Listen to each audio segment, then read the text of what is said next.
Hello and welcome back to part 2 in this series on the Commands and Colours Napoleonics series. Now today we're going to be discussing the actual core box, the base game that you need to play this game. No matter how many supplements you add, you need a copy of the base game.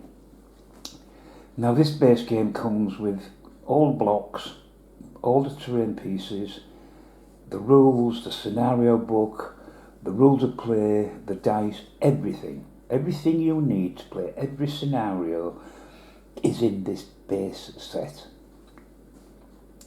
So you can fight your full 15 battles with just what's in this box. It's not a problem. But what I want to start with is, I'll start by, pull back a bit, I'll just measure the board, because I know people like to know measurements, so I'll just measure the board while I remember.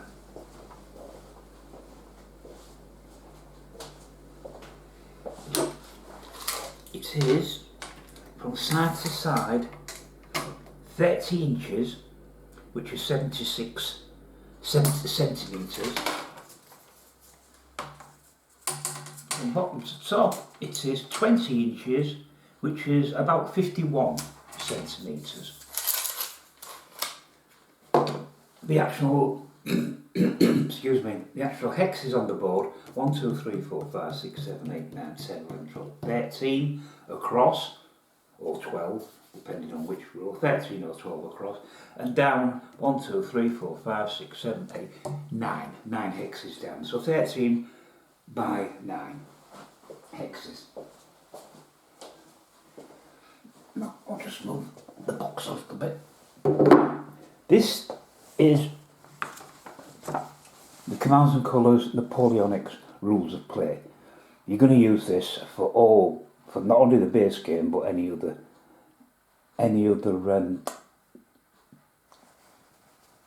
bits you buy, any other supplements, any other additions. Now I turn to page 20 in this rule book for a reason, and that's because I want to show you the terrain. Now, try and do it. Now let's just concentrate on the rule book here. Now, yeah, I think you can see that. Now you can see here, rugged hill, movement not allowed. No unit may enter a rugged hill hex. Right, problem solved. You can't battle there, it's prohibited. Line of sight, a rugged hill hex blocks line of sight to units behind the rugged hill hex. Now, if I come across here, let's have a look. There's the rugged hill hex. Easy to see. These hexes are all double-sided. And look, on the other side we've got a bend in the river with a bridge. That was it. Now, if we look again, we've got a town or windmill. And again, it tells you the movement, tells you restrictions. There's a whole host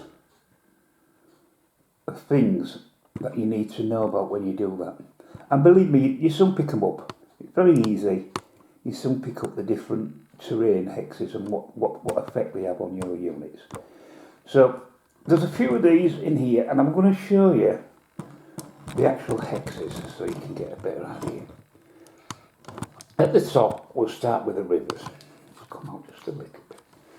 So we've got a standard straight piece of river. We've got a piece of river with a bridge over it, and we've got a piece of river with a light blue piece in it. That means it's fordable. And again, something different on the other side. There's hills on the other side. So you've always got enough terrain. Right. We've seen our rugged hill. Here's a town or village hex.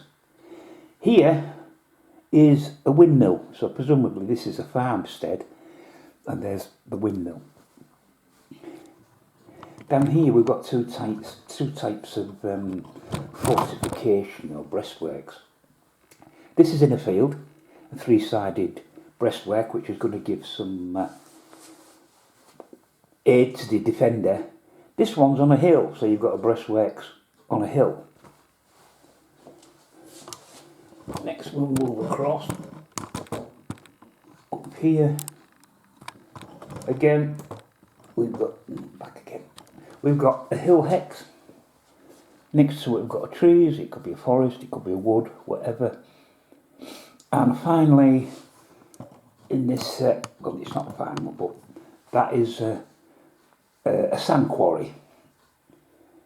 Now you get a number of hexes in the base game. So you'll get plenty of river sections, you'll get plenty of hills and forests and everything you need. They're not a problem at all.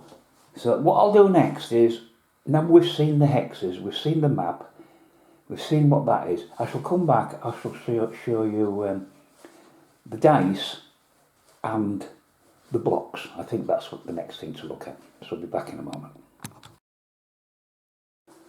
Right, now if we go back to page 4 in the rule book, you can see the manifest for what you get in the core set. We've got the French at the top with the blue blocks, the British in the centre with red blocks, and the Portuguese in brown blocks.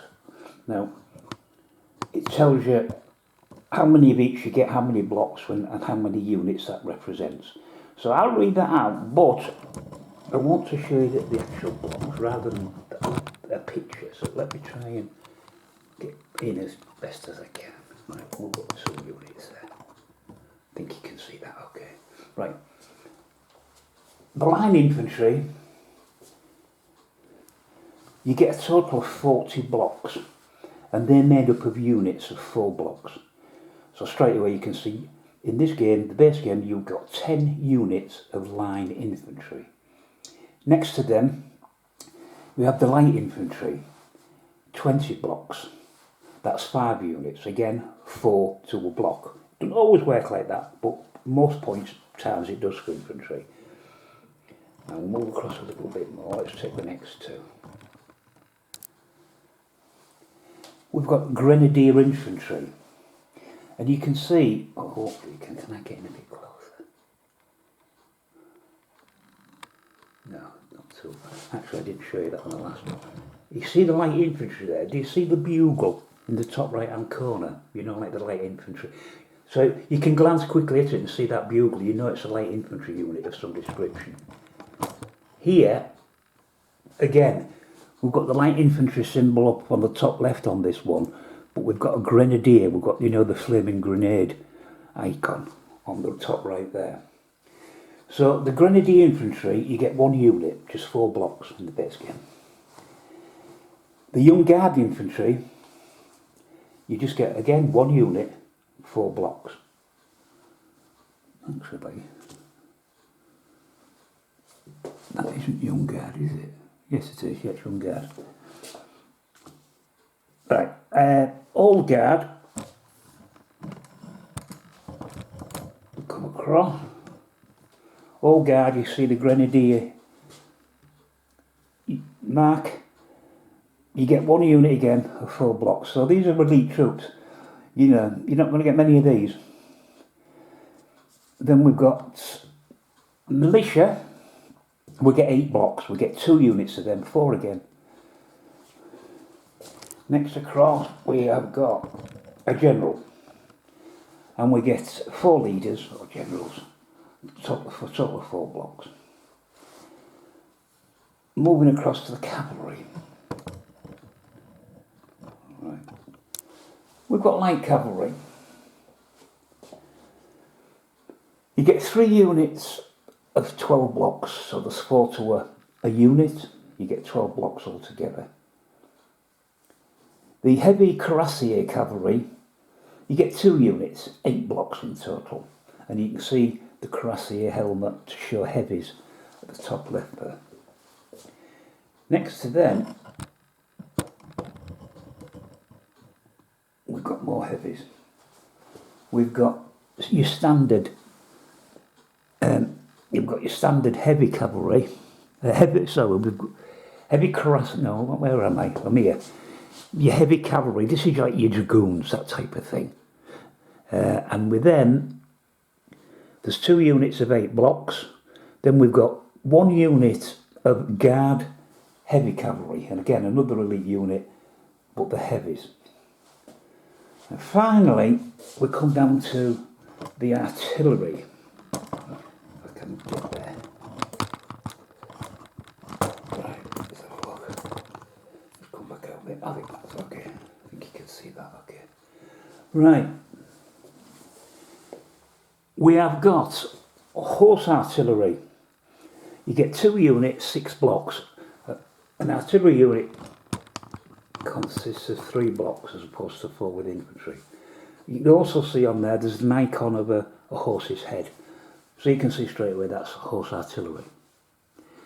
Next to it, we've got foot artillery. We get 3 units, 9 blocks.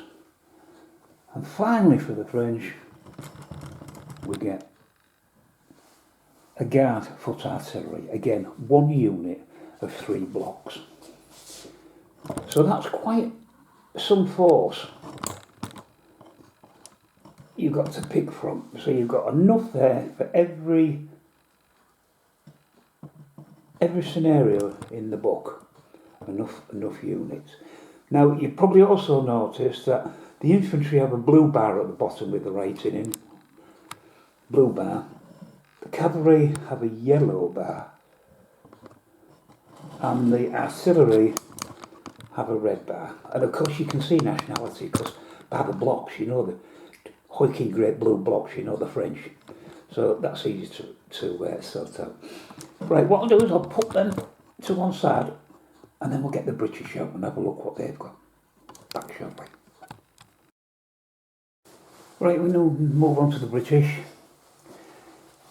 British have 36 blocks, which is 9 units of line infantry. They have 2 units of light infantry. Each one consists of 5 blocks. They're quite a powerful unit. But you only get 10 blocks in total, so you get 2 units of them.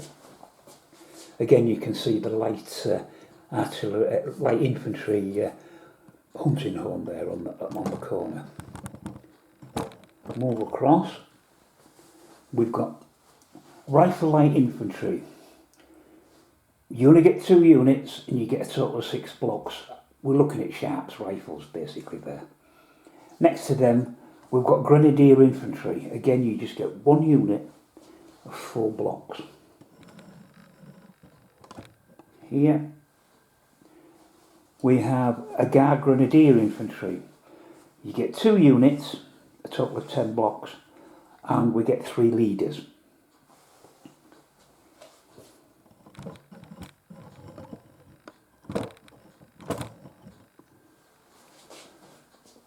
British light cavalry, you get 6 units, total of 18 blocks. The light cavalry, they only get 3 blocks, the French have 4.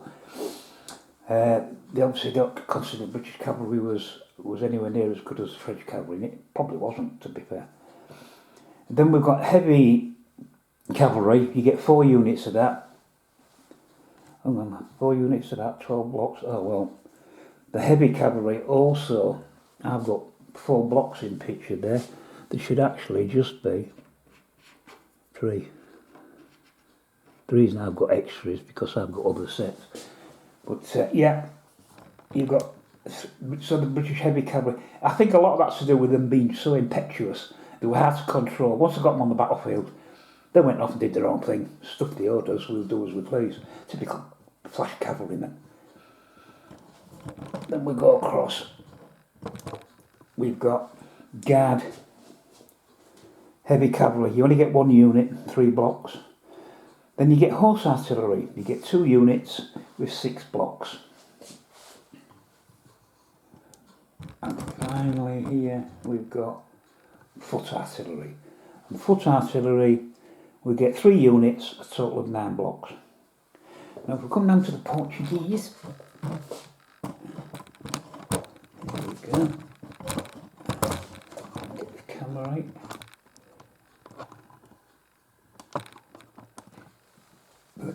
Line infantry, you get 6 units for a total of 24 blocks. They're light infantry, you get a total of 2 units, 6 blocks.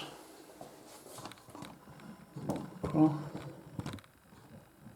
We've got some militia. You get 1 unit of 4 blocks of militia, and you get 2 leader blocks. Move them to their cavalry. They're like cavalry. You get 2 units, a total of 6 blocks, and you get 2 units of heavy cavalry, again a total of 6 blocks. Portuguese cavalry, again, nowhere near as good as the French cavalry. And our last unit is, they've got foot artillery, and they get 2 units of that for a total of 6 blocks. So that are all the blocks. I think you'll agree the artwork on them is lovely. It matches the manifest in the rule book. I think the next thing I'll show you is the dice.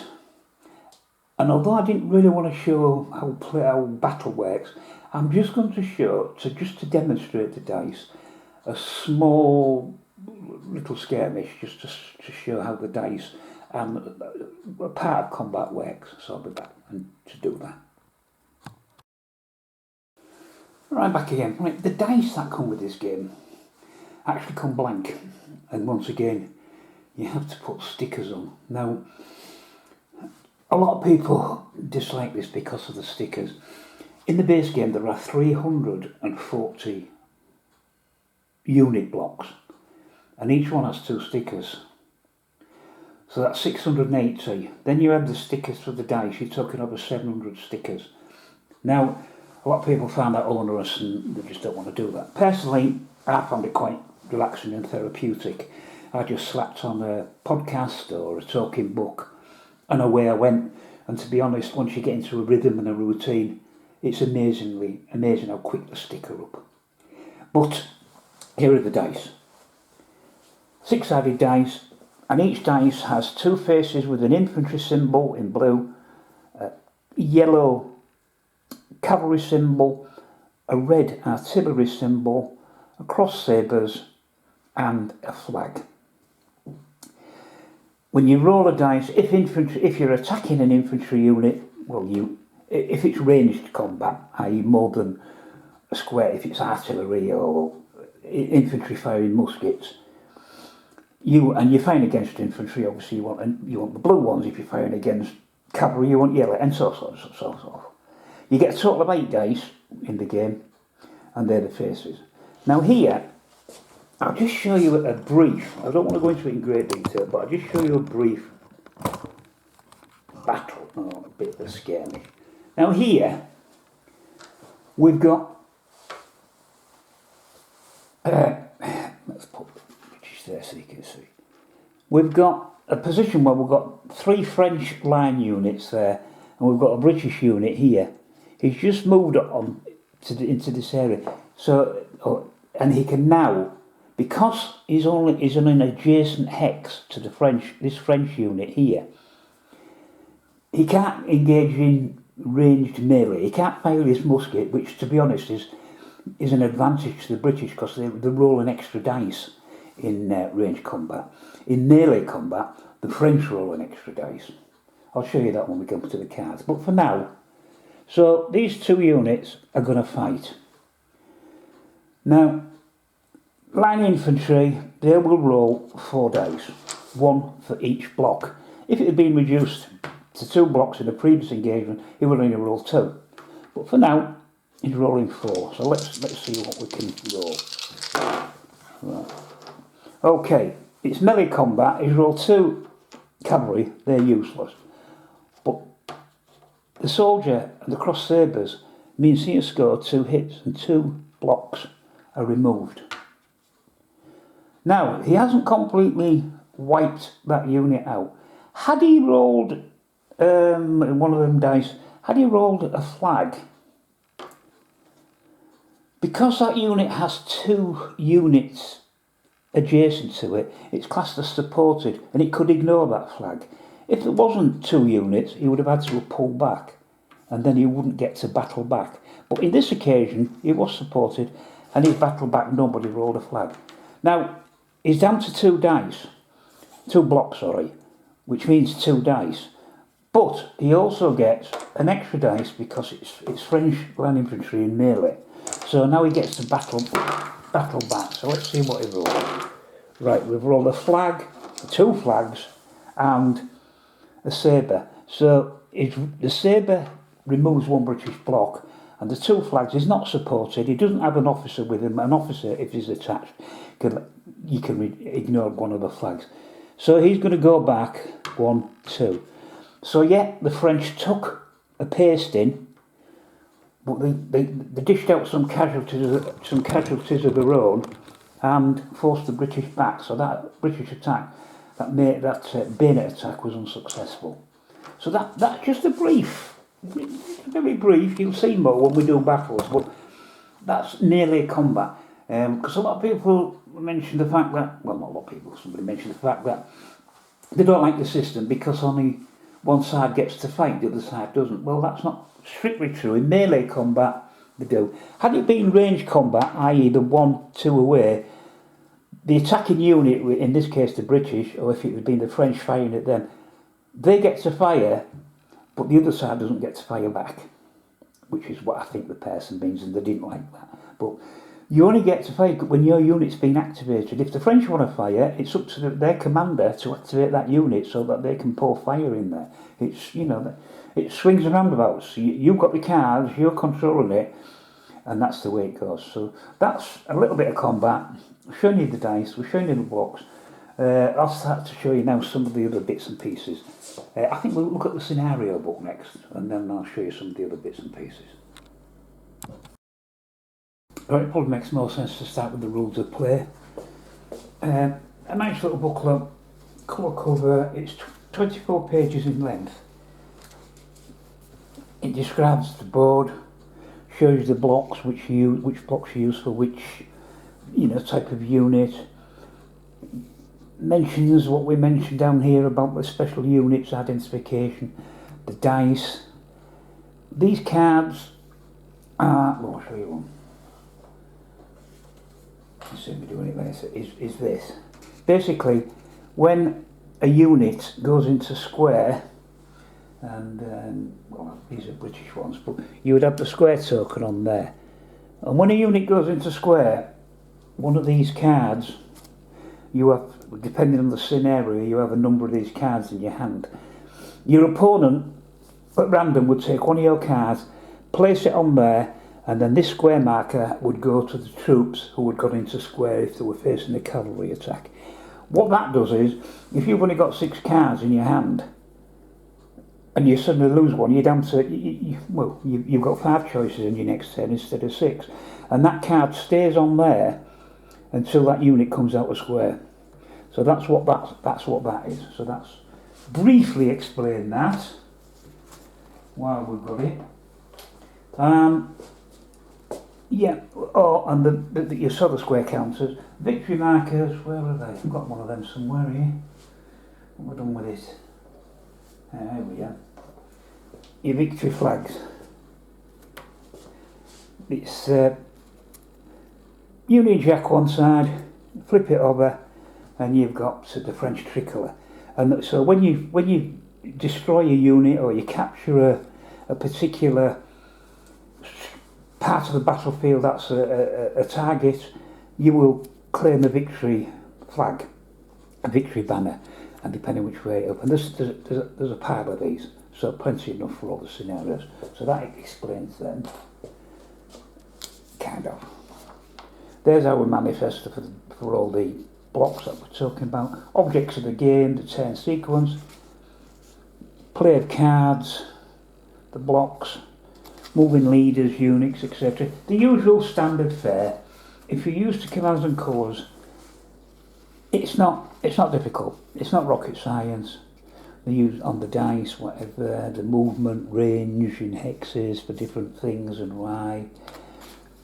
Movements, determine strength of attack. Here we've got a ranged attack going, and these British are shooting at the French. This time they would get an extra die because it's British infantry in range combat. And then leader casualty check, and so. retreats, taking the ground, cavalry bonus attacks, breakthroughs, and then some ideas about some sort of little bits on tactics. Example of play of attacking an infantry square. You see our little token there on that British square. They're in square because of this cavalry that's attacking them. Reduces the fire, but it also reduces a bit the cavalry as well. They can't just come down and run you down and destroy you. A bit more there. Then we've got back to the terrain hexes, which we've already looked at and discussed. And then there's a card manifest of all the cards that are in the game. And this is a card-driven game. Again there. So that's the basic rules. Now if we look at the scenarios, this is 16 pages long. Now this one gives you all your battle. Right from the opening page. It shows you how to lay out your battlefield, where to put your terrain hexes. It shows you where to put your units. The stars indicate officers, commanders, leaders. The British start at that side, the French start at this side. It'll give you some historical background. It'll give you battle notes. Commander on this occasion is Wellesley. He gets 6 command cards and he moves first. The French army, the commander is Delaborde. He gets 5 command cards. And for victory, you need 5 victory banners, 5 of those flags. So if you destroy 5 units, job's a good one. You've won the battle. Special rules and all. And so on. So we've got Relica, the first position, French second position at Relica. Vimiero, Coruna. These are all Peninsular campaign earlier on, as you can see, 1809, etc. Talavera, Rivercoa, Buzaco, Rainier's assault, Buzaco, Ney's assault, both on the 27th of September 1810. Combat at Redina, 12th of March 1811. Salamanca, 1812, attack on the French left. Salamanca, British attack on the French right, 22nd of July 1812. Garcia Hernandez, 23rd of July 1812. Again, everything laid out where you need to place it for your battle. We've got combat at Aire, 2nd of March 1814, which jumped on a few years there. And then of course, we come to a quick, just to keep the Brits happy, we've got Quatre Bras, 16th of June 1815, part of the 100 Days campaign. And finally, a cut down version of Waterloo, from 11 AM to 3 PM. So you've got a little bit going on there. You haven't got no Prussians coming on or anything like that. It's just a 4-hour period of the battle. So the scenarios are great. They really are cleverly done, cleverly designed. The background, the battle notes and the special rules. So that's the scenarios book. Now, here you get these bifolds. And these are great. It gives you everything you need to know for your different flags, what you're doing with it. Now, leaders. Now here, can you see this? I can't. Let me zoom in a bit. To see this. Right. Line infantry, French. You get 4 blocks per unit. They can move one hex. Now, battle modification. Roll 1 additional die in range combat when unit does not move. Sorry, that's British land. British land. So when they don't move, they roll an additional die, as I said, in range combat. Morale modifications on blah blah blah. If we move across to the Portuguese, across there, Portuguese, it gives you all theirs as well. We've got our horse artillery works, ranges, the number of blocks you use, etc. And on the back we've got the French line infantry there. Now, range fire dice, 1 per block, so there's 4 in that. Half blocks and rammed up. If it's moved, then it can still fire, but only using half of its blocks rammed up. And in melee, as we said, you get 1 per block plus 1 versus infantry. That's that plus 1 bonus, which the French infantry have in melee combat. These are useful, very good. You get a couple of them. Although there is a modified chart which comes later in expansions, and also from Board Game Geek, which is actually even better than this. This is good, but it makes it even simpler and easier to look things up. So you get 2 of them. We get 2 terrain charts, at least I think we do. No, we get 1 terrain chart, tile effects chart. We know all about the terrain. You can see all the different areas there. You've got clear terrain and so on. Things we've looked through. There's a walled garden, for instance, there. We didn't show that, did we? All the effects when you're battling into and out of it, any defensive effects, etc., etc. On the other side, we've got our rivers, fordable, marshes, lakes, a frozen lake there, look. Towns, windmills, and blah blah blah, and everything what goes with it. Gives you all the information you need to quickly look up your terrain and what effects it's going to have on your unit in battle.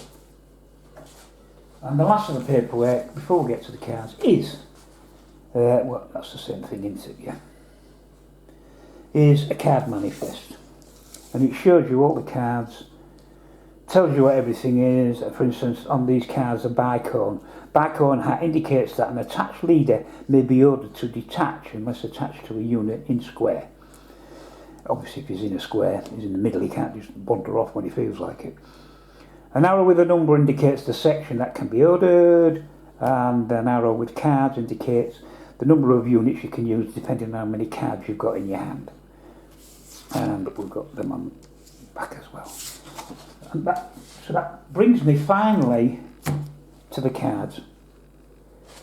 I'll just come on. Right, get these off. These are all sleeved. I like to sleeve my cards. Let's just have a look at a few.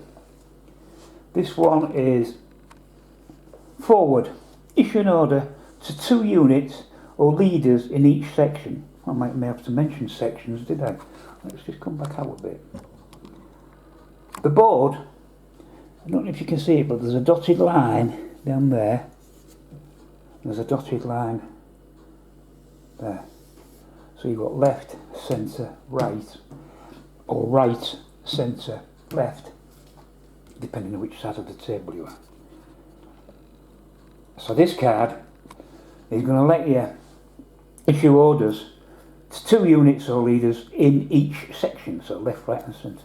This is one of these special cards, Fair Strike. Play this card after an opponent declares a melee attack, but before the dice roll. Great in a multiplayer game. I don't use that in solo play. No point. I know it's coming, so that's why they're on the top. I get rid of them. I don't use them in solo play. This one's simply an attack right flank. Elan. Roll battle dice equal to the command the number of cards held in your hand, including this card. For each symbol rolled, 1 unit of this type is ordered. So whatever you roll, blah blah, you roll 2 infantry, a cavalry and an artillery, you can order them. So you've got these special little type cards as well. Fire and hold, attack, another attack right flank, attack centre, probe left flank, that's just 2. Bayonet charge. So all these things change up the game and your tactics. Now the problem is, and what a lot of people complain about, sometimes you might have, let's have a look, let's get that one. So you've maybe got bayonet charge, force march, a fire and hold, and say you've only got 6 cards to play with in your hand, and you've got a probe left flank, attack centre, and an attack left flank. And that's your 6 cards. Let's come out so you can see and that's your 6 cards. You've got nothing on the right flank. And people get frustrated about that. Say, well, I've got all these troops here on the right flank, and I can't get them into battle because all I've got is left and centre. Now, some of these cards, oh, in fact, most of them, it's like these bottom ones, let's just go in here. It says, you do all that, or issue an order to one unit of your choice. So you can move something, but if you've got, you know, 4 or 5 infantry units on this right flank, just moving one's not going to help. It's a bit, and people complain about that. But I don't know, is it fog of war, officers ignoring orders, men refusing to obey orders? Is it the commands just didn't get through? You know, it can be a number of reasons. But as you'll see when we get to later expansions, that has not been totally taken away, but it's been mitigated slightly because we get some new cards which replaces this deck. This deck will have blue backs. Later on, when we get to the generals, marshals and tacticians, there's 2 decks of cards, one with green and red backs. And that is quite makes things quite a lot different. So we shall see that when we get there. But that, and I think I've covered everything that's in this box, is everything you get more or less in the Commands and Colours base game. It's, as I say, it's everything you need to play them 15 battles. The next expansion we'll be looking at is expansion number 2, and that's the Spanish army. Now the Spanish army, when that comes in, you really truly can fight the whole of the Peninsular War. Before we were restricted to action in Portugal, but now with the Spanish army we can refight the whole of the Peninsular War. So that's the next one, so hopefully you'll join me for that. It shouldn't take quite so long because we won't have cards and stuff like that to show. I can just basically show the blocks and that type of stuff, and any rules specific to that particular nation. So it shouldn't go on quite as long as this one has. So anyway, I hope you enjoyed that, and I'll speak to you on the next one. So bye for now.